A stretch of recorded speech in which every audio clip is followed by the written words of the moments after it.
Thank you so much for joining me on Teach Me How to Money. Today we have a fantastic guest. We have two guests. We have John and David. They're bloggers and podcasters from the Debt Free Guys. Thank you so much for joining me. Absolutely. Thank you for having us. Oh, it's a We're pleasure. excited. Oh, Excited to be here. yes. Well, tell me, where are you guys podcasting from and blogging from? Well, right now we are sitting in what's called the Candy Factory. It's a co-working space in Lancaster, Pennsylvania. We are doing a short stint in central Pennsylvania about mid-April. We're house sitting for friends of ours who are also bloggers, traveling the country for months. We're typically, though, from Denver, Colorado. Nice. So, okay, let's get started. Tell us how you guys became the Debt Free Guys. It was a very dramatic event. One cold Sunday night, 1.5 years after we got together, about 16 years ago.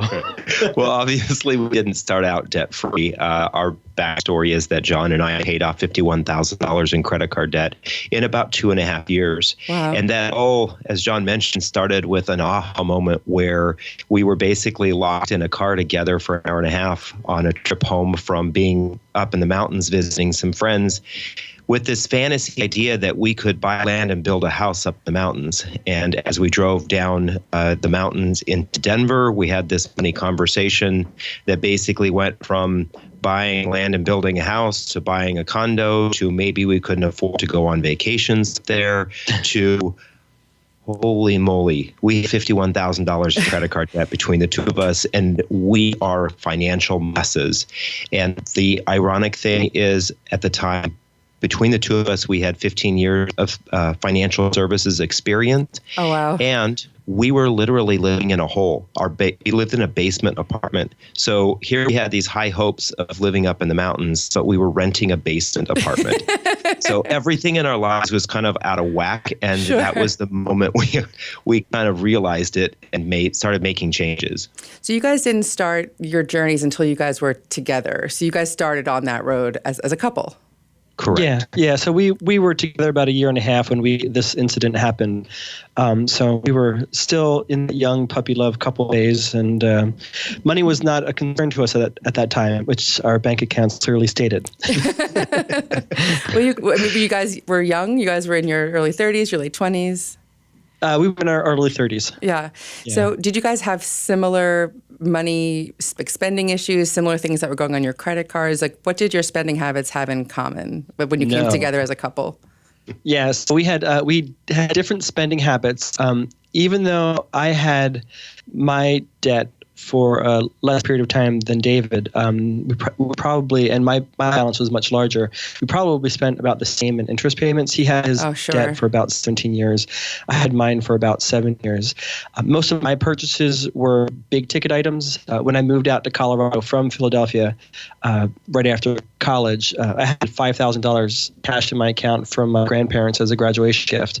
And within less than a year, I was in the hole $25,000. So I burned through that money pretty quickly, and I was buying all sorts of.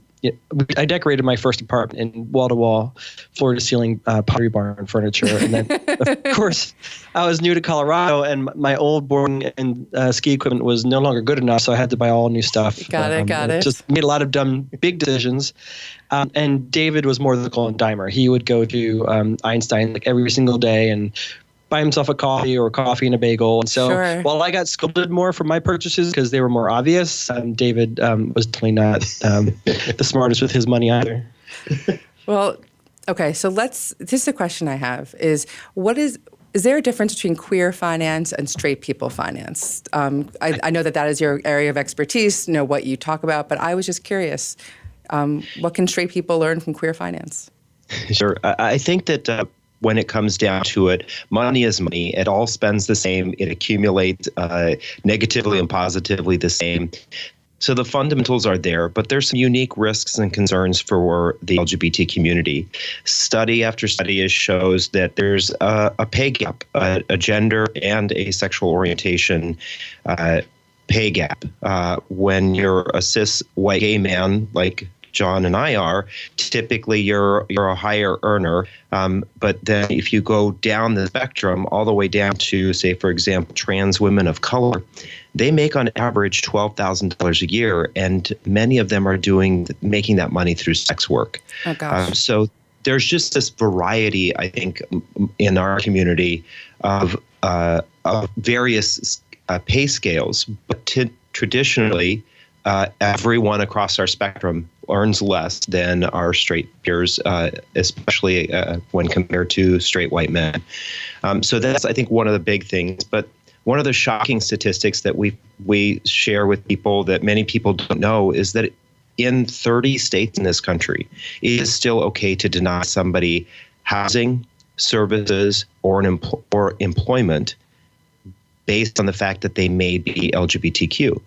And that means that there are 30 states where people there may live in fear. They may not want to climb the corporate ladder, because the more they climb, the more they get exposed, the more they have to share who they are, or may have to tell the boss that their partner is of the same sex. Sure. And that freaks them out. So there's a lot of different things that are slightly different. I think one of the other things is that homeless youth, 40% of them are LGBTQ. So there's a lot of people in our community who are entering life at a disadvantage when it comes to homelessness, because many of them have been kicked out of their houses. The other thing, you said something so interesting about, you can be denied certain benefits if you can't declare your partner or your spouse as your partner or spouse. If you're concerned at work that you can't reveal that part of yourself. Right. Exactly. So, studies show that if you can't be your full, true, honest self at work, you can't give 100%. If you can't give your 100%, then all your peers and colleagues who are passing you by in terms of, competition are trying to climb up the ladder, even if you're wanting to climb up the ladder. Well, the other thing that got me thinking is that you may have difficulty moving to where the job opportunities are if you have a job opportunity in a state where you feel like you might not be welcome. Yeah, exactly. And then that's why a lot of us gravitate to what we consider the safe cities, San Francisco, LA, New York, Chicago, and they just so happen to be very expensive cities. Right. So we're at a disadvantage there as well. So we're not earning as much. And then typically, if we want to be in an environment where we can feel safe, where we can hold our partner's hand, we got to pay for that. I think that that's interesting, that you have to pay extra just for the right to just be yourself. Yeah. So as David said, the fundamentals of money are the same, but the risks and concerns are unique. And, so because of the risk of potentially losing your job simply because of who you are at any time, then it justifies the need for us to have more emergency savings than maybe what the traditional straight people would need. But of course, we don't earn as much, so that makes it even that more challenging. So one thing I wanted to talk to you guys about is life milestones. And why I was excited to talk about this with you guys is that not everyone has the same milestones. Like people think, first comes love, then comes marriage, then comes a baby, then comes a house, and those aren't everyone's milestones. I mean, they certainly weren't mine. And I just wanted to talk to you guys about how the milestones that you began to save for. Yeah, well, this is a timely topic too. More studies are showing that, in general, not across the board, that straight people really start to get serious with money after they settle down with a spouse partner, and especially when they have a kid. It's sort of when you have that other person in your life that you stop being a little bit selfish and you start thinking, I've got more important things than me. Only about 20% of LGBTQ couples have a child. So we're not necessarily having the same life milestones. And for that reason, very often we're delaying something that our straight peers are maybe doing 20, 30, or 40 years even earlier than us. So we need to sort of look for other reasons to sort of get on the same page financially with our partner, or even to just start working on our finances as an individual. So what are some – sorry, go on. Please go on. I was just going to say, I think that also in our community, in the general population, I think this is the case too, but especially in our community because we tend to earn less, there's a lot of shame around our finances. And so it's very difficult to have that conversation with your partner about the life milestones. How do you have that conversation when you have so much shame? Money shame is something I talk about a lot on this podcast, is how can we begin to be brave enough to talk about, our debt and to talk about the reasons why we're not making as much as other people, and how that can hold us back. Yeah. So, but David and I think that maybe one motivating time in our lives as a population that we can start getting serious about our finances is maybe when we're leading up to or about ready to graduate college. You're going to start entering the workforce. You're hopefully going to be able to become independent and on your own. And maybe that's an optimal time to start getting serious about your money. Another milestone that maybe our community needs to be a little bit more serious about is maybe even just when we start, we find a partner that we want to have at least as a long-term relationship to get on the same page with them about money and use that as a catalyst to focus on our finances, especially since many of us LGBTQ couples don't typically get married as early as our straight peers. So maybe those earlier milestones, maybe that our straight peers aren't using, we need to adopt as our own. Oh, that's interesting. So you guys, your milestone or your goal was to that mountain house. Yes. Obviously not the best goal. No, it's a great goal. Well, everyone's goals are different. I often say it's kind of ironic that we were looking to build a vacation home when we didn't really own a home to vacation away from. Well, I guess a milestone can also just be a dream, and it could be there's a reason why you guys want to move there, and there's a reason why you see owning that place as a personal milestone in your relationship and also in your lives. Exactly. And that's actually when we first engage with a person or a couple about their finances, that's usually one of the first topics that we bring up with them is don't focus on your current financial situation. Don't focus on the negativity. Focus on what's most important to you. What very often we don't even know what we really want in life. And that's part of the reason why David and I got into the situation that we did. We weren't sure what was most important to us, so we were just spending on everything. And if somebody told us, go out for drinks tonight, of course we went out for drinks. And it wasn't until after we realized that we had that $51,000 in credit card that hey, we're not spending according to our values. What we really want to do is travel much more, but on cash rather than credit cards. We wanted to save for retirement. We wanted to give back to our community.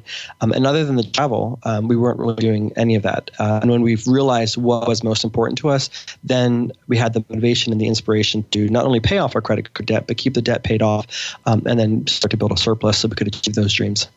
So when you start talking to people, your friends or people that work with you guys, what are the common mistakes that people are making when they start to save toward their milestones?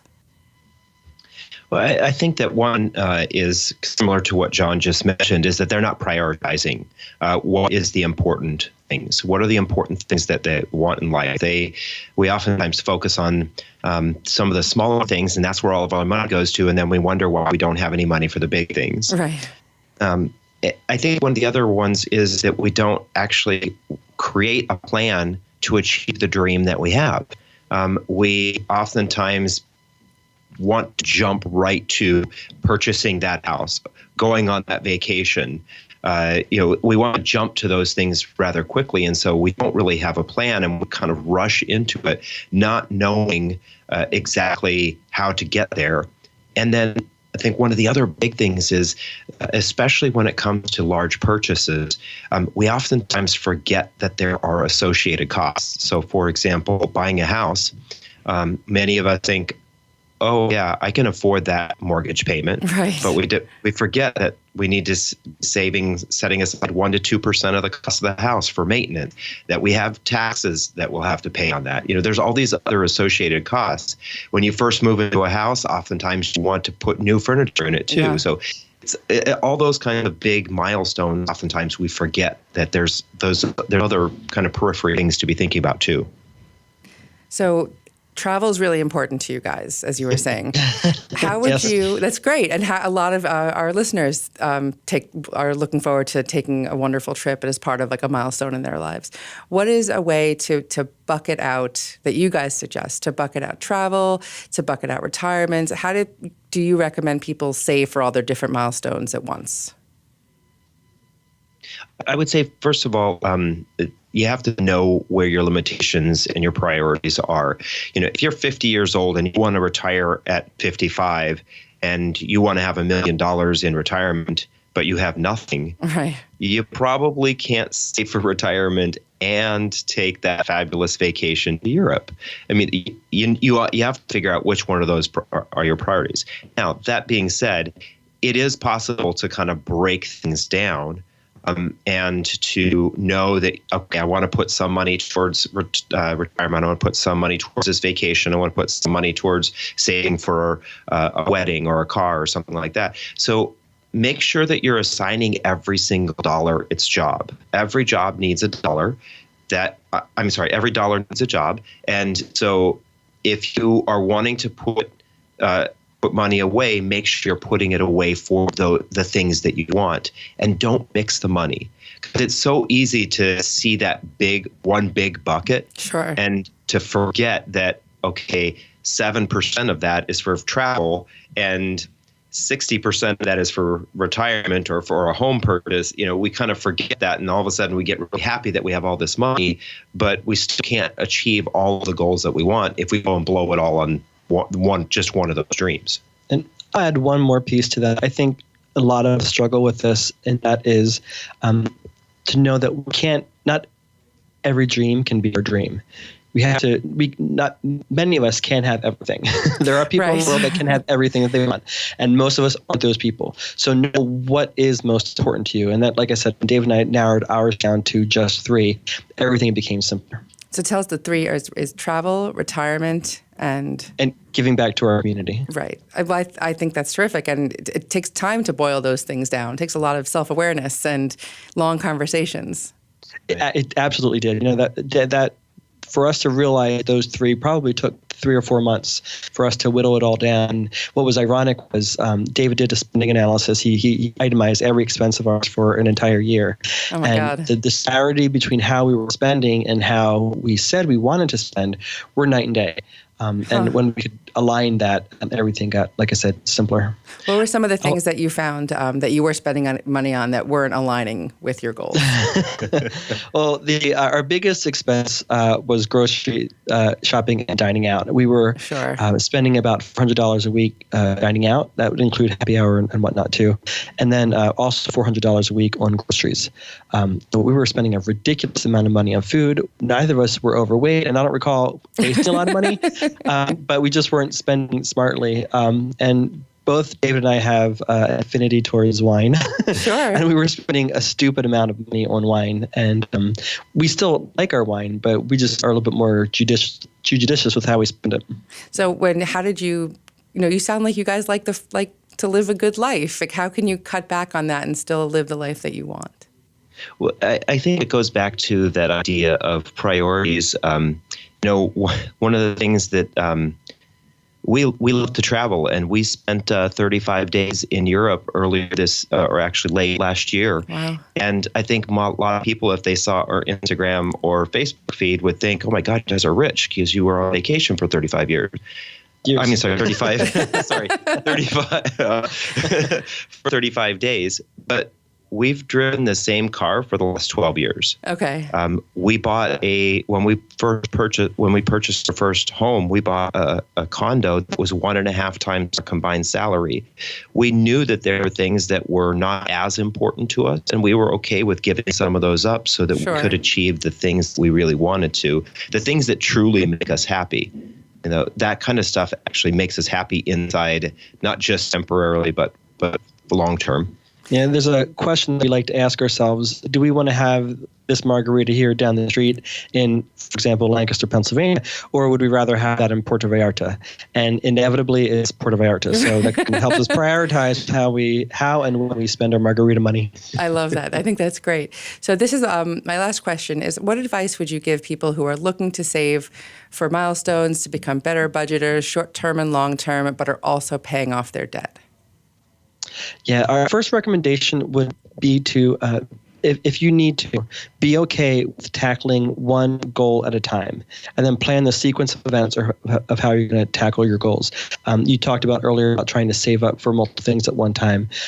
That's great if you could do it, but for lots of people, they don't necessarily have either the constitution to do that, or they don't have the income to necessarily do that. So at the very least, tackle one item at a time, prioritizing the most important thing first.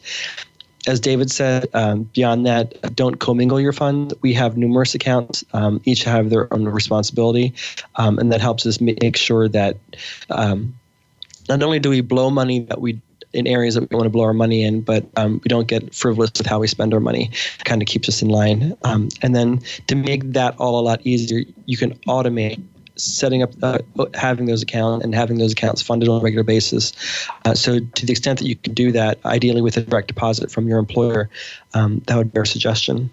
Yeah, I would just add that make sure you have this conversation as a couple. Yeah. It's difficult to have it, but have the conversation so that your goals are aligned. You've got to have your goals aligned. You and your partner or spouse don't need to have the exact same goals, but you can't have ones that are opposing each other when it comes to your finances. Sure. So have that conversation. So what And advice? to help- Oh, sorry. Please go on. Sorry. Just going to help out with that, we created a gift for your audience. If they're inclined, they can go to debtfreeguys.com/stash. And it's getting on the same money page. It's a prescriptive questionnaire to help get your partner on the same money page with you so you can start achieving those goals together. Well, I think that's fantastic. Well, thank you so much for coming on and talking to us. How can our listeners learn more about you and hear more from you? Absolutely. Well, we are Debt Free Guys everywhere: Instagram, Facebook, Twitter, Pinterest. And obviously we're at debtfreeguys.com. And then we're also hosts of the Queer Money podcast. So you type in Queer Money on Google and you'll find us everywhere. Well, it's been a real pleasure, and I hope we get to talk to you again soon. Likewise. Thank you so much. Thank you. Thank you.